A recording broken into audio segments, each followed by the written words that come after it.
Hi, this is Remembering the Past, the show where we talk about people who've died recently who've had a profound effect on our history, our society, or our culture.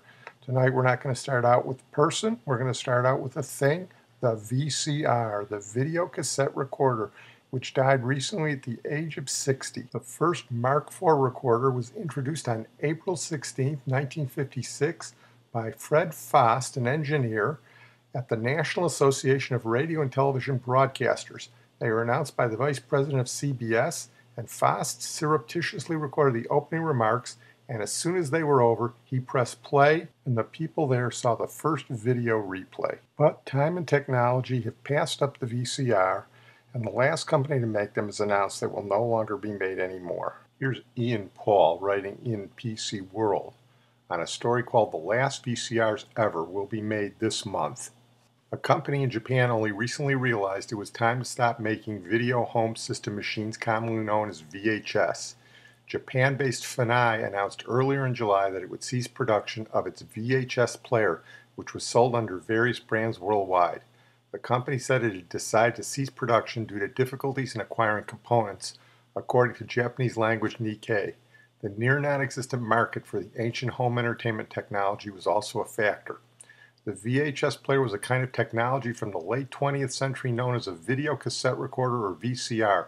The device used an electromechanical process to display or record audio and video via a thin strip of plastic film known as tape. The production of VHS tapes officially ended in 2008. In its heyday, the VCR was considered a technological marvel since it allowed home users to record broadcast television shows similar to how we use DVRs today. By the mid-1980s, Hollywood embraced the format, releasing major movies on video cassettes that were then bought or rented from physical retail stores. Records from that time indicate one popular VHS tape chain was known as Blockbuster. The VCR was a finicky technology, however. The machines would often chew up malformed tapes, and they had mechanical parts that required regular cleaning.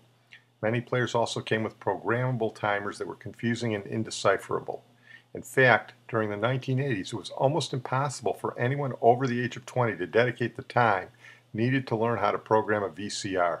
American households commonly relied on child labor for the task, which is why most VHS tapes found at garage sales are filled with old episodes of DuckTales. Despite its problems, and even in this age of iTunes, Netflix, and illegal downloads, there are people who still continue to collect VHS tapes.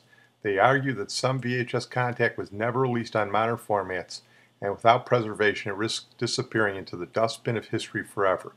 Now that Funai is hanging up its VCR production hat, enthusiasts will soon have a much harder time finding machines capable of playing back their collections, until of course someone comes out with a 3D printed version. The first VCRs for home use cost $50,000, but the thing that popularized VCRs as much as anything in the 1970s was, what else? Porn. And if you've ever seen the film Boogie Nights, then you'll know that the porn filmmaking industry was changed completely by the VCR. You no longer had porn film actors who would make films that you would go to a theater for. But as I've said, we've moved on. Well, we're going to move on to Marni Nixon, who died recently at the age of 86, one of the most familiar voices you've ever heard, and yet you probably don't know who she is. So for those of you who don't, here's a little description from a To Tell the Truth episode in 1964.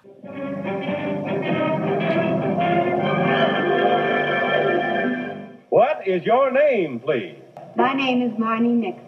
Now follow along, if you will. I, Marni Nixon, sing for motion pictures. While millions of movie fans have heard my voice in films, few have ever seen my face. I am what is known in Hollywood as a dubber, or a ghost. I do the actual singing while the star mouths the words before the cameras. I have ghosted for Margaret O'Brien, Jean Crane, and Janet Leigh, among others. I have been the singing voice of the star in several major movie musicals. I sang for Deborah Kerr in The King and I, and for Natalie Wood in West Side Story. Time magazine recently referred to me as the ghostess with the mostess. Signed, Marni Nixon. These three ladies all claim to be Marni Nixon, ghostess with the mostess. Well, one of the people she dubbed was Audrey Hepburn in My Fair Lady, which we'll talk about in a minute, and the irrepressible Orson Bean, my man, asked her about it. All the contestants said they couldn't talk about it, So he asked Kitty Carlisle, who was sitting next to him, if he'd heard that Marni Nixon had dubbed Audrey Hepburn. He's a funny guy. We'll start the cross-examination with Orson Bean. Orson? Yes, Miss Nixon, number one. Do the among others referred to also could they refer to Miss Audrey Hepburn? My contract doesn't allow me to discuss it. Oh, it doesn't allow you to discuss it. Have you heard, my dear, that this lady was the voice of Audrey Hepburn? Well, here are the most famous things that Marni Nixon sang for. Here she is singing for Deborah Kerr in The King and I. Studio didn't want to get out, thought it would hurt attendance, but Deborah Kerr had openly admitted it in an interview and worked very hard with Marni Nixon to get the facial motions down for the singing. I am a ghost. Now, what do Deborah Kerr, Grandma Farr, Natalie Wood, and Audrey Hepburn have in common? My voice. Getting to know you. Getting to know you. Getting to know all about you. Getting to like you. Getting to hope you like me. Here she's doing Natalie Wood in West Side Story. Wood thought Nixon would be helping out on the high notes, but director Robert Wise had other ideas.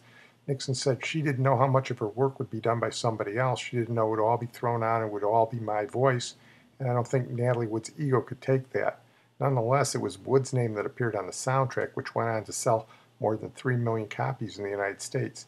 As a result, Nixon was not given a share of the royalties until composer Leonard Bernstein gave up 1/4% of his royalties and passed it on to Marni Nixon. I feel pretty, oh so pretty. I feel pretty and witty and gay, and I pity any girl who's in me today. And without question, her most famous one was dubbing Audrey Hepburn in My Fair Lady.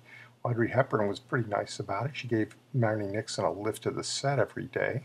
Of course, the irony is that Audrey Hepburn got the role in lieu of Julie Andrews, who made the role famous on Broadway. And hey, nobody's going to dub Julie Andrews, but Julie Andrews got pregnant and was also doing Mary Poppins. And don't forget, Marni Nixon had to sing not only Cockney, but upper-class British.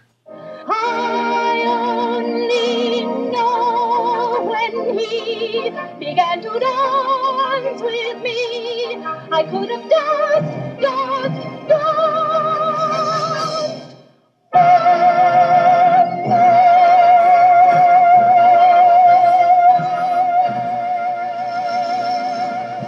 And the second irony is that the only time that Marni Nixon ever sang on film on the screen was in The Sound of Music. She was one of the nuns singing in the background in How Do You Handle Maria? For our younger listeners, Marni Nixon also sang Grandmother Fa in Mulan, so I guess you could say she was dubbing June Foray, who was the non-singing voice in the movie. June Foray, you're talking about the voice of Rocky the Flying Squirrel. Beads of jade for beauty, you must proudly show it.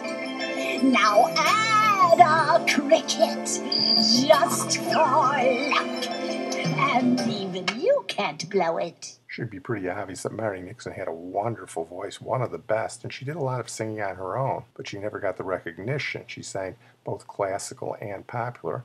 And I also want to mention that she was the mother of Andrew Gold, whose podcast we've done. In fact, we closed up that podcast with Thank You for Being a Friend by Andrew Gold. You should check it out if you get a chance. Well, we're going to move on now to Gary Paxton, who died recently at the age of 77. Sort of a weird dude. He was a singer and record producer, and he did everything from rock and roll to country music. In the 50s, he was half of a duo called Skip and Flip, which had a big record called Cherry Pie, which I really hate.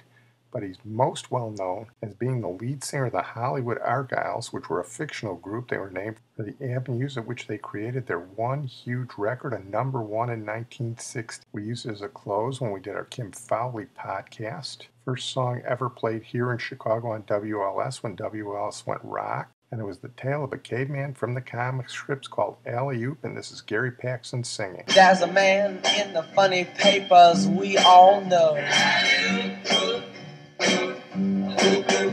He lives way back a long time ago.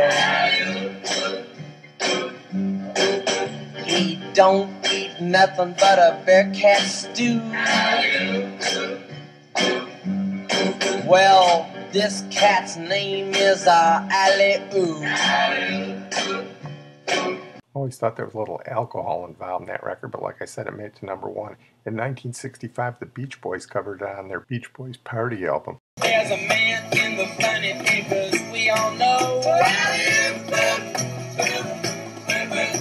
He lived way back a long time ago. Well, he don't eat nothing but Bearcat stew. Oh, well, this cat's name is Alley-oo. And Gary Paxton was also the producer of my man Bobby Boris Pickett's Halloween classic, The Monster Mash. I was working in the lab late one night when my eyes beheld an eerie sight. For my monster from his slab began to rise, and suddenly, to my surprise, He did the mash. he did the monster mash. The monster mash. It was a graveyard He smash. did the mash. It caught on and flashed. He did the mash.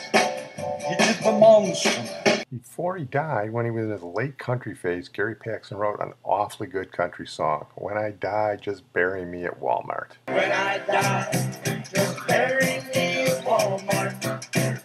So my wife will come and visit me. Just put my ashes next to tiles and dirt. And make sure there's a discount sign you'll see. Well, those of you who are politically correct can stop the podcast right now, because we're going to close tonight with Zema Williams, who died recently at the age of 75, but no one knows him as Zema. They know him as Chief Zee. For nearly 40 years, he was a Washington Redskins superfan, and he dressed up in all his Indian garb. He went from being the son of a Jacksonville, Florida sharecropper to getting elected to the National Football League Hall of Fame in Canton in 2000 for being the Redskins' greatest fan. I started in 78, and the Redskins has a real deep down during that time, and the fans just go to the game and enjoy one another. And there was nothing for them to cheer about whether you was winning or losing. And a friend of my family had season tickets, and they allowed me to go to one of the Monday night games on September the 5th, 1978. And he was a Cowboy fan. Boo to the Cowboys, but he was a Cowboy fan. I rented me a headdress and got me a Tommy Hawk. And I went to the stadium, and I just chopped on him the whole night, and the fans loved it. I see a lot of 3 and 4 generations with me coming back to the stadium. And that's what keeps my heart pumping, because I feel like I took a picture with his son in 79, and now that guy is bringing his kids back doing the same thing, and they got to see the Chief because he got his picture when he took with me, then his picture take with me. So I'm in all the houses. How many home games have you been to? I missed 4. I can tell you how many I've been to, but I know I missed 4. And that was through death with my mother, my father. And even though when I got hurt in Philadelphia, I didn't miss a game because the select service for the handicap sent me a wheelchair, and a van picked me up and took me to the stadium. Last year, I had surgery for my aneurysm, and the blood clot went down my leg, amputated my big toe. So, you know, I didn't miss a game then. I still got a scooter, so half dead, temperature, whatever it is, you will never know it, because you, as 92,000 people, bring the best out of me. You all make me well. You think you the one doing it, but you know what? You helping me. All those politically correct people should listen to the joy that he has in doing that, and the joy he brought to millions of people. How can you take offense at that, unless, of course, you're a Philadelphia fan? One time a bunch of guys got out of a van, beat the hell out of him, fractured a leg and fractured his face. Philadelphia management knew who it was, and they didn't do anything about it. A city of brotherly love. Well, I'm going to close on that note. I want to thank my producer and IT genius, Sid Tepps. And to honor Chief Zee, we're going to close with the song that he would have wanted us to close with. He's up there right now with the Great White Father, and he's probably tomahawking Crazy Ray, the Dallas Cowboy fan who he became such great friends with. This one's for you, Chief Zee.